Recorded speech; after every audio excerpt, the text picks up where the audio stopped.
What's going on, Dolphins? It is your boy Dillon, and there's a couple things I want to talk about today.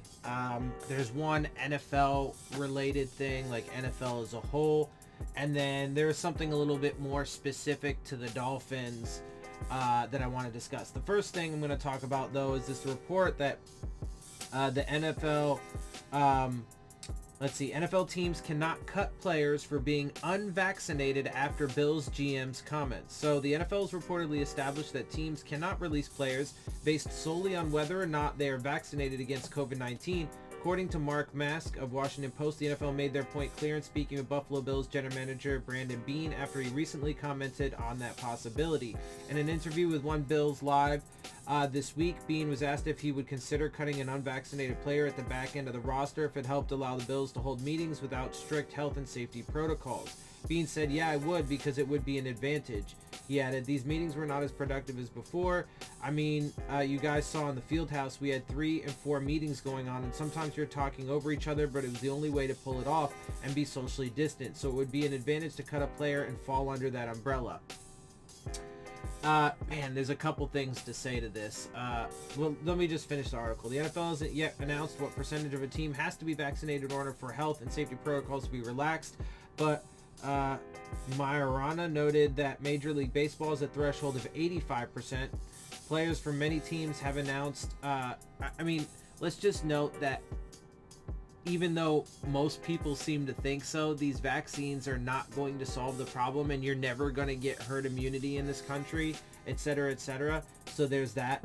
But okay, with their fucking thresholds. The threshold should be, we just don't risk people's lives, period, for something where it doesn't need to be risked. And since, these are multi-trillion-dollar multinational corporations, the NFL and the MLB, they should just pay their personnel to stay home and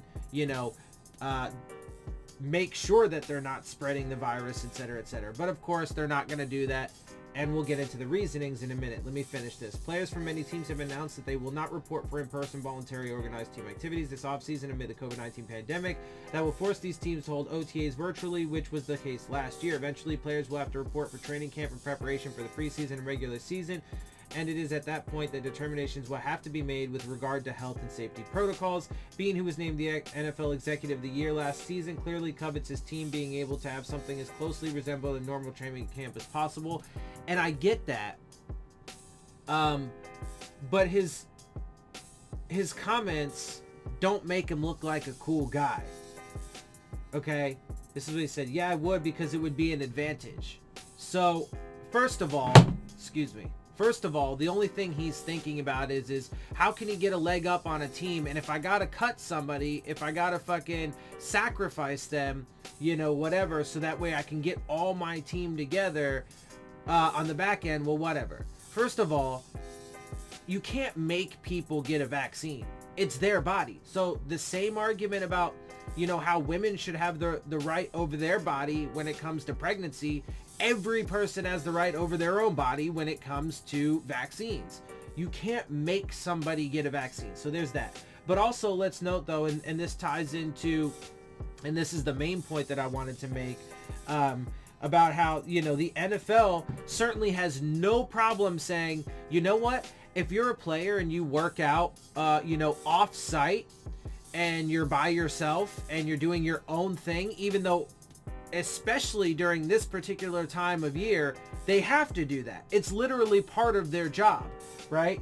And some of the players actually spoke out against this, prominent players, and Chris Conley actually mentioned that. Half these replies don't understand a player's off-season obligations. Many don't understand that you're expected to work out when away from the facility. He wasn't going against his contract, which is absolutely right. But they have no problem being like, you know what, we're going to take millions of dollars from you, even though that's literally actually part of your job, but is amplified by the fact that there is still currently a massive pandemic going on.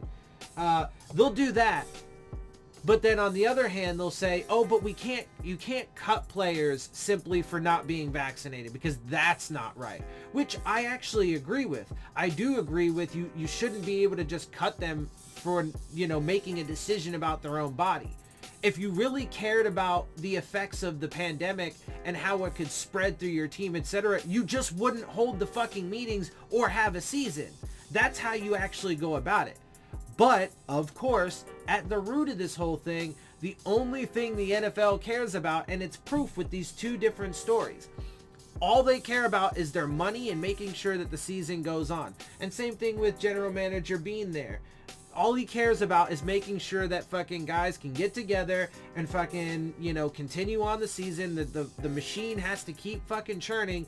And if he can get some kind of strategic advantage over other teams, he'll go further than other people apparently and fuck some of these back end guys, you know, because there are myriad reasons why.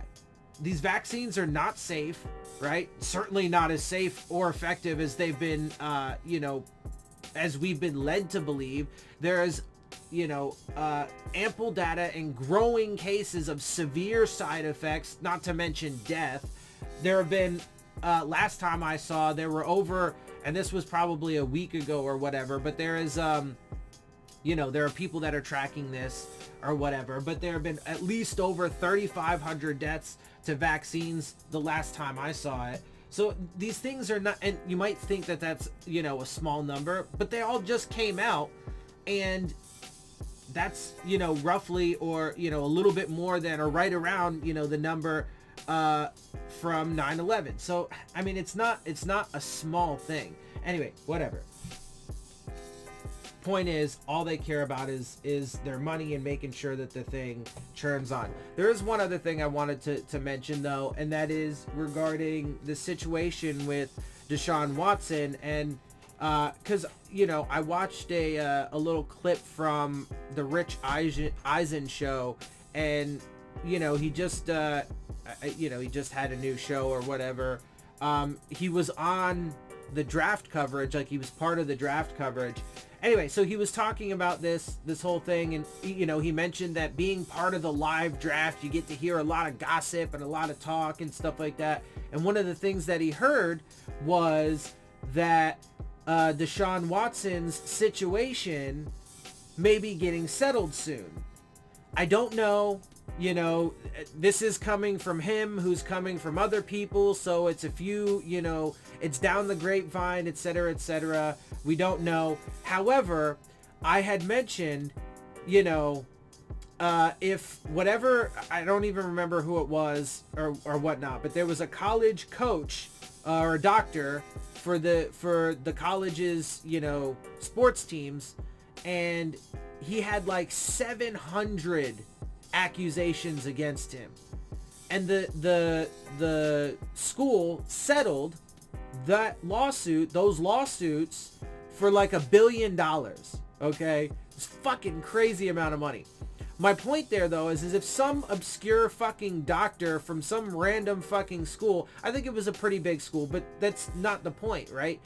If some random school's doctor, even if it's a big school, has over 700 lawsuits, and that school can get his case settled.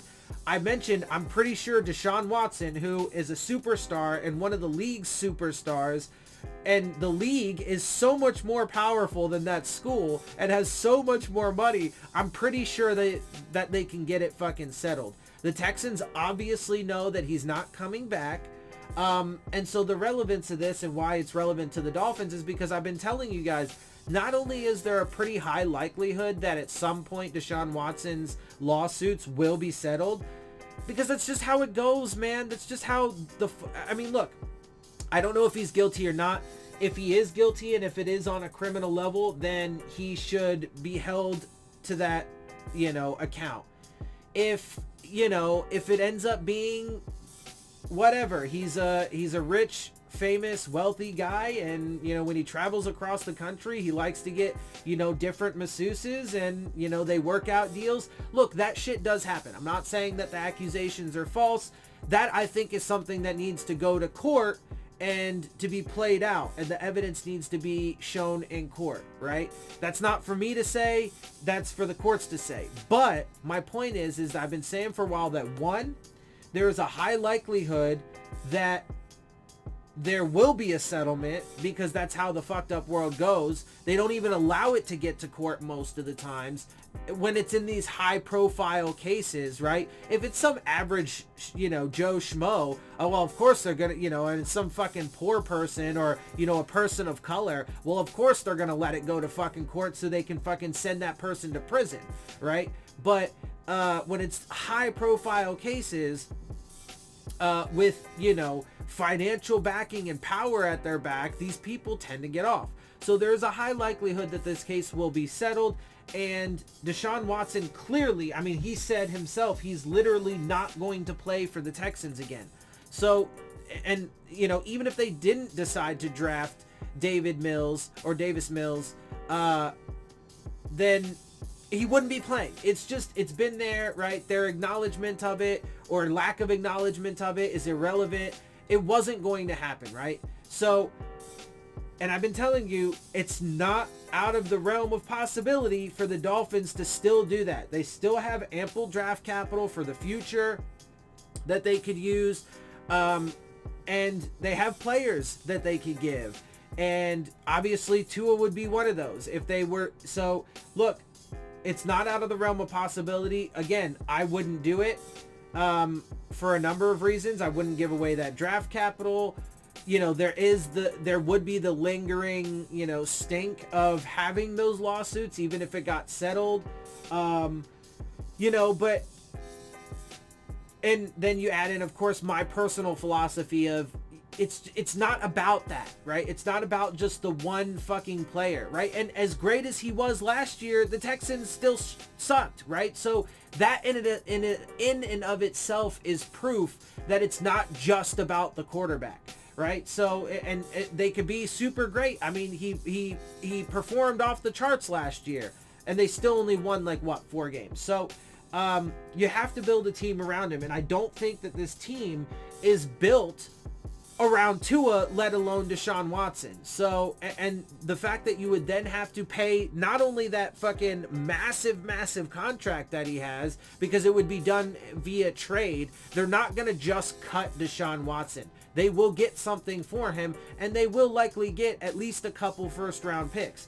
And so, it will be via trade. They would have to absorb that contract, which means then they would also, so they would likely have to give up they would definitely give up Tua, because Deshaun Watson would be the new franchise quarterback, and they would likely probably actually, give up either Xavier Howard or Byron Jones because of the massive contract as part of that deal. They might give, both of those guys, Tua and one of those corners, and then a future first round pick.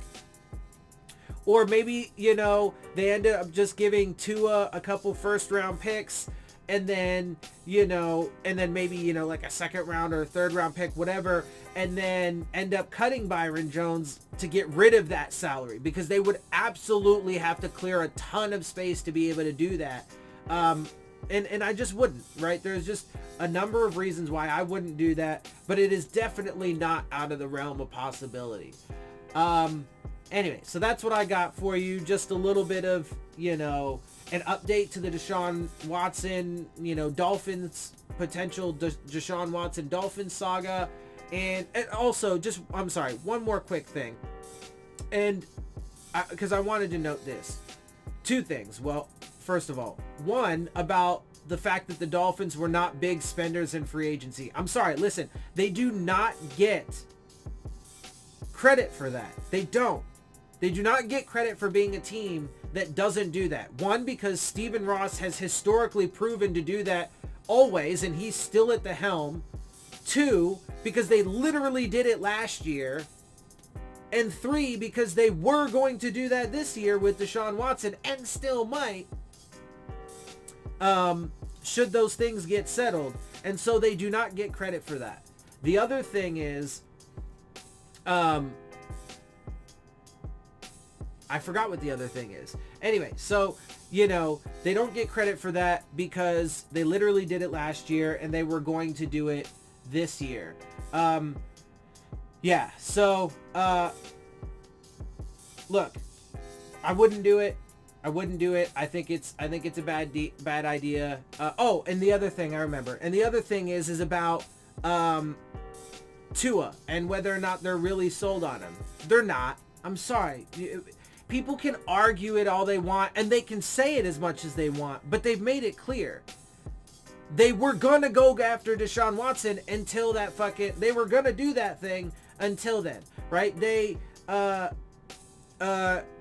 the instances of benching him last year, because if you really thought he was your guy and you really just thought he needed reps in practice and et cetera, you wouldn't have benched him. Anyway, whatever. So there is definitely reason or evidence to show that they are not 100% on Tua, and might still not be. But anyway, so just wanted to give you, some updates on that situation, because I find it interesting, and because, people might not really think that it's much of an update, and as of the moment, it's not. But when if you understand the way that the world works, and situations like this with high-profile people and powerful organizations, that have a ton of money and stuff like that, you realize that there is a high probability that his case will be settled. And in fact, it probably will be in the relatively near future. And then there will be a trade of Deshaun Watson to some team not long after that. So, it is an update, and I wanted to give that to you. And then, of course, also, talk a little bit about the situation and the hypocrisy with the NFL. Oh, you can't cut players for not getting vaccinated because we need to make sure that they're here. And especially if star players decide that they don't want to get vaccinated because they don't trust these things, because they don't trust them, or, what have you, then we can't be having that. We need the machine to keep churning. Oh, but if you hurt yourself working out off-site because it's the off-season and it's literally part of your job, we have no problem taking millions of dollars from you. Okay, well, you guys are supreme scumbags, but, whatever. Anyway, that's what I got for you guys. I'm going to go ahead and get out of here. I hope you guys appreciate my perspective. If you do, make sure you hit the subscribe button. Make sure you hit the like button. Make sure you hit the bell if you want to get the alerts. Share my channel and videos with your friends and family. Leave your questions, comments, and concerns down in the comment section. And, of course, as always, follow me on Twitter at Dillon Tartaro. And with that, I am out. I'll see y'all soon. Phins up.